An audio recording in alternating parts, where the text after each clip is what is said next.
Well, good morning, everyone. This is Joe Mass here. Sorry to bother you on a Sunday, but with the Silicon Valley Bank episode, I thought I'd put out a quick video for you. We're getting a lot of calls over the weekend here about the bank and what can happen and what it means. So I thought I'd take the next, 5 to 20 minutes to give you where we're at. Now, this is a developing story. A lot is happening over the weekend. It is currently 10:35 on Sunday the 12th. Everything that I have is the information I have at this time, and as the story develops and the markets change, we'll keep you updated. All right, so let's take a look at what's going on here. As many of you know, Silicon Valley Bank failed last week. Here's some of the headlines over the weekend. Run on Silicon Valley Bank injects some panic into an already slumping market. The Treasury Secretary Janet Yellen says U.S. government won't bail out Silicon Valley Bank.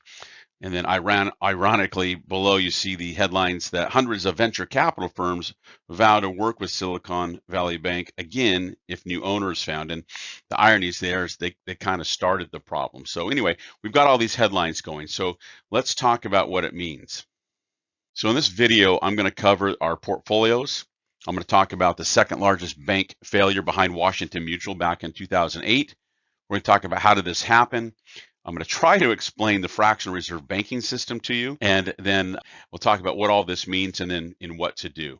So let's see if we can get through this in a short period of time. So the portfolios. Well, first of all, none of our portfolios have any direct access to SVB. We don't have, we don't own the stock. We don't have those regional banks. And so we don't have that direct exposure. Now, the market may become more volatile. The technicals have been pulling back recently. And so the market still has the recession out there. There's a lot of geopolitical events out there. And so, this might be the last straw that broke the camel's back. This may be adding to the fuel of volatility and nervousness already in the market. I would totally expect that to happen. Is this a black swan? Anytime a bank fails, it's unexpected. So I think it's somewhat of a black swan or a baby black swan. Will it develop into a full-grown black swan? We'll have to wait and see, and we'll talk about how that could happen and what the repercussions can be, and whether this is a systemic or event, or is it just going to have some fallout. So we'll walk through that. But the first thing I want to let you know is we don't have any direct exposure in any of our portfolios to this event. However, the pour over into the markets would obviously affect each of our portfolios in different ways. So the second largest bank failure. It was back in 2008 when Washington Mutual failed. I live in Seattle, Washington, or the general Seattle, Washington area. So we remember that local bank very well. And this time it was kind of a perfect storm. What happened was that depositors demanded their money all at the same time. That's the run on the bank. This was happening at the same time that the bank had to sell their long-term bonds in their portfolio at a loss. To manage a bank has to match assets with liabilities. And when there's a mismatch in assets and liabilities, that can cause a problem. Sometimes that problem is short and sometimes that problem is long. A lot of you have been hearing us talk about the Federal Reserve, the Fed funds rate. This is an example of when the Fed funds rate comes into play. We talk about it and we probably forget that people don't really know what the Fed funds rate is. So the Fed funds rate is when a bank has a mismatch in their assets and liabilities on an overnight or a short period of time. They can borrow money from other large banks at the Fed funds rate. Okay. They can also, if they can't borrow from another large bank, they can borrow from the Fed directly through the discount window. And so when we talk about the Fed funds rate, this is the rate that the banking system relies on for these banks to borrow, get short-term capital. And so it's what the banking system's built on is this liquidity from either large banks or the Fed itself. Okay, so that's where the Fed funds rate comes into play. Well, in this case, the assets and liabilities were a large enough mismatch that the bank needed to go out and get more capital, and we'll talk about that. Okay, so again, this is a perfect storm where there was a mismatch in assets and liabilities. Depositors wanted their money, and at the same time, the bank had to sell bonds to raise capital at a loss. And so it was, again, this perfect storm. So how did this happen? Well, last Wednesday, the bank needed to raise over $2 billion in capital. Okay, so they were undercapitalized and they needed to raise capital.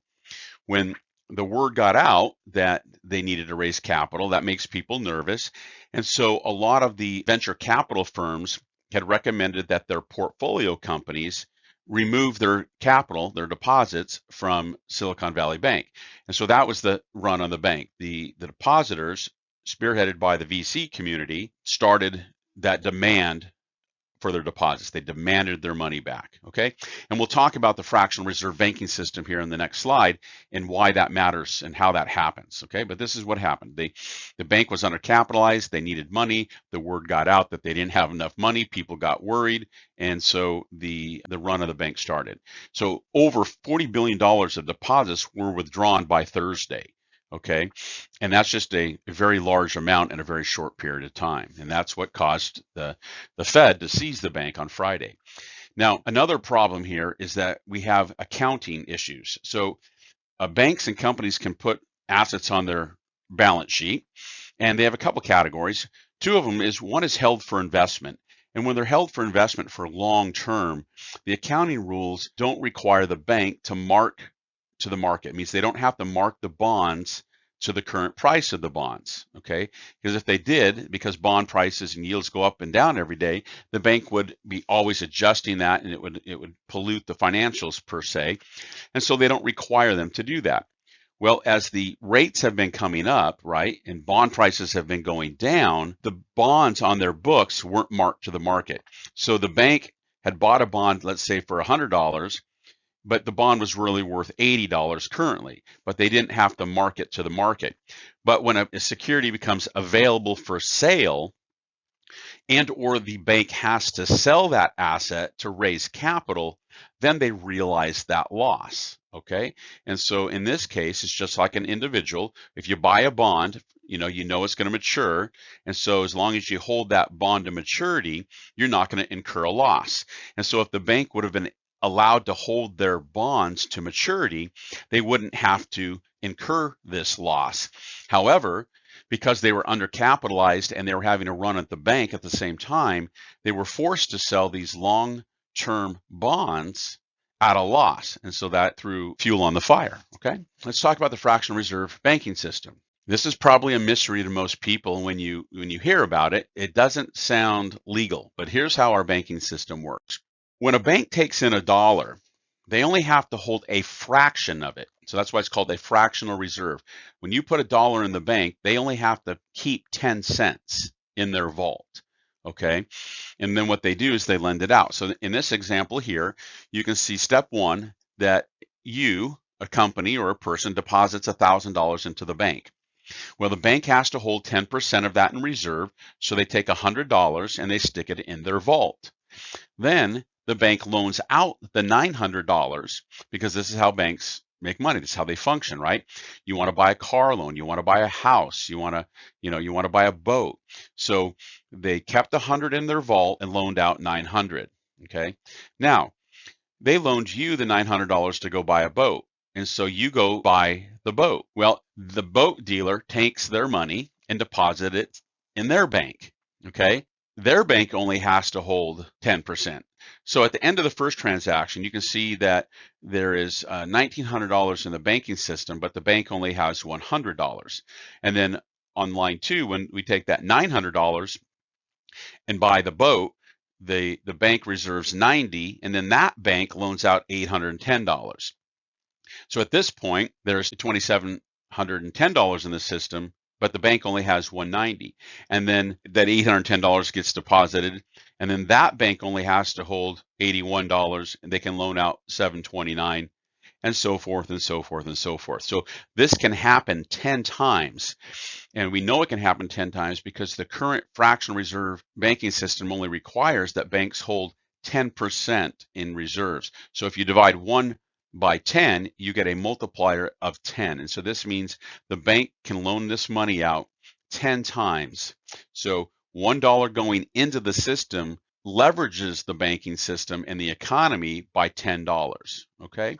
So it's kind of a house of cards, right?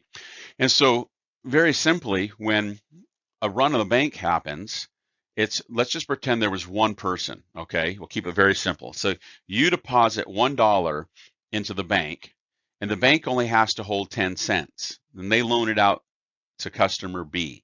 But the very next day, you decide, you know what? I need my money back. And so you go to the bank and you want your money back. But the bank doesn't have your money. The bank has 10 cents in their vault, and they loaned out the other 90 cents to somebody to buy a boat. Okay, so that's how a run on the bank happens. Now, the reason it doesn't happen often is that banks don't have one customer. In our simple illustration, banks have millions of customers, right? Tens of thousands of customers. So not everyone wants their money at the same time. You're putting money in as I'm taking money out, and another person's putting money in as another person's taking money out. And so, the economy is very complex, but because people are withdrawing and depositing at different times, the bank can manage this process. And again, they manage this by keeping assets equal to liabilities. So remember, when you put money in the bank, that's your money. So to the bank, that's a liability. Your deposit is a liability to the bank. When they loan money out for you to buy the boat, well, that's an asset, right? Because that is money they're owed, okay? So your liability is the bank's asset, and your asset is the bank's liability. Now, I know that might be a lot for a Sunday morning, and I understand that, and I apologize. I did not create the system, so don't shoot the messenger, right? But this is how the fractional reserve system works, and this is what allows a run on the bank to happen, okay? So again, the bank only has to hold 10 cents out of every dollar that you put in the bank, and if everybody wants their money at the same time, and there's a mismatch in assets and liabilities, that causes a problem for the bank. Okay, so hopefully I made that understandable. So what does it all mean? What it means is that the Federal Deposit Insurance Corporation, which is known as FDIC, which insures people for $250,000 per depositor, is in play, right? So the FDIC is going to have to start paying out depositors on Monday these $250,000 per depositor. Now it's per depositor per account. So you could have an account in your company in your own name. It's not per person, it is per registration of that depositor. But businesses, okay, have more than the FDIC limit, right? If a corporation had one bank account, they're protected up to $250,000. But remember, these are Silicon Valley banks. This is in the heart of the tech world, right? Lots of startups, lots of IPOs, right? Initial public offerings. This is the the heart of Silicon Valley here, Silicon Valley Bank. And so most of these companies who've raised money have raised billions of dollars, hundreds of millions of dollars. And a lot of those dollars sit in the bank, okay?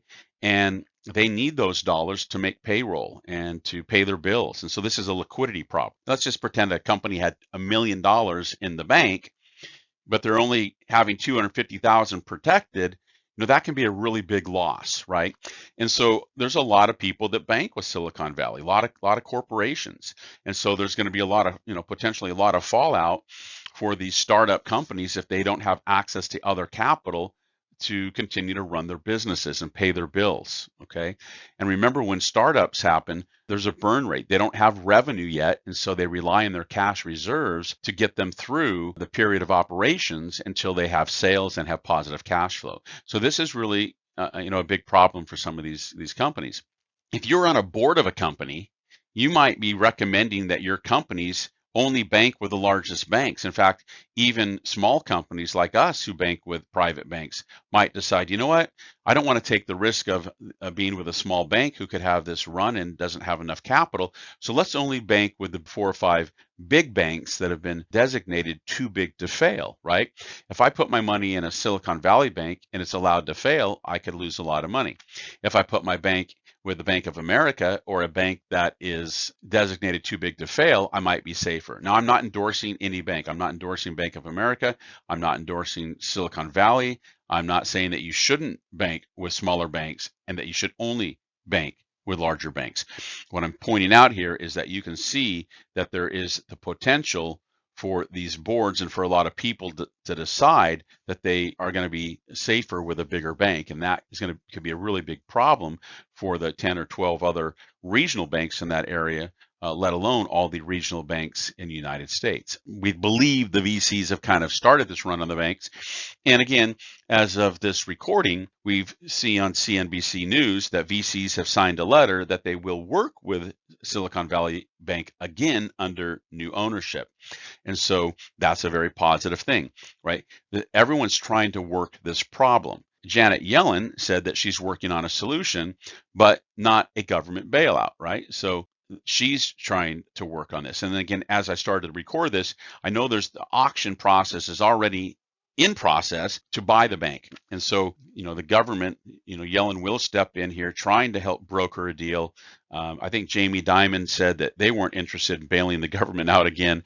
But if the government doesn't bail them out, it becomes the problem of the VC firms and other banks and other people that have vested interest in the system staying solvent is solving this. So I don't know what's going to happen. Again, this is only it's now 10:50 Sunday morning. The futures markets have not opened yet, so we do not know how the markets are going to react to this. We'll know that later in the day.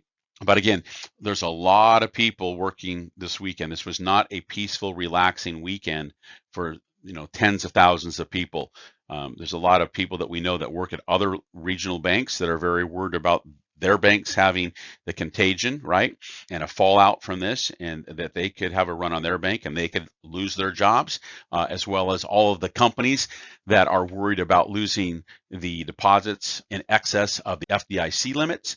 So again, this has been a busy weekend. I know that for you basketball fans, this is the selection day and the committee is going to announce the March Madness tournament. For a lot of those young basketball players, they're really excited about the tournament, but for the bankers, it's quite a different story this weekend. Will this be a systemic issue throughout the system and be a major black swan like in 2008?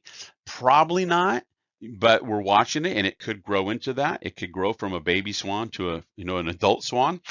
But there's definitely going to be fallout, right? I mean, there's going to be money loss. There's going to be companies they're going to go out of business, and so there's definitely going to be fallout. How long and to what extent is really going to depend on a couple things. It's going to be what solves this problem. Will a bank buy this? Will the government step in? So how is this problem going to be resolved? And then it's really the perception and confidence that people have in other banks, right? And so it's a self-fulfilling prophecy. If you don't worry about it and you don't take your money out of the bank, there's not a run on the bank, right? But if you get really worried about someone taking their money out and you not having your money, then you want to go take your money out. And so this can be a self-fulfilling prophecy. So stay calm and bank on is, I guess, the motto of the day. Stay calm and bank on. But again, for a lot of people, they're not going to choose to stay calm and not for an unrational reason. They're going to decide, you know what, I need access to my money. I need liquidity, and I don't, I have more than 250 over the FDIC limit, and I do not want to put my capital at risk. So it's we're in between a rock and a hard spot. So anyway, that's what's going on. Hopefully there will be a private sector solution, but we'll just have to wait and see, and we'll also have to wait and see what the future markets are going to predict the equity markets will do when they open Monday morning. Okay, so what should you do? You've seen this slide many times, and it's still true.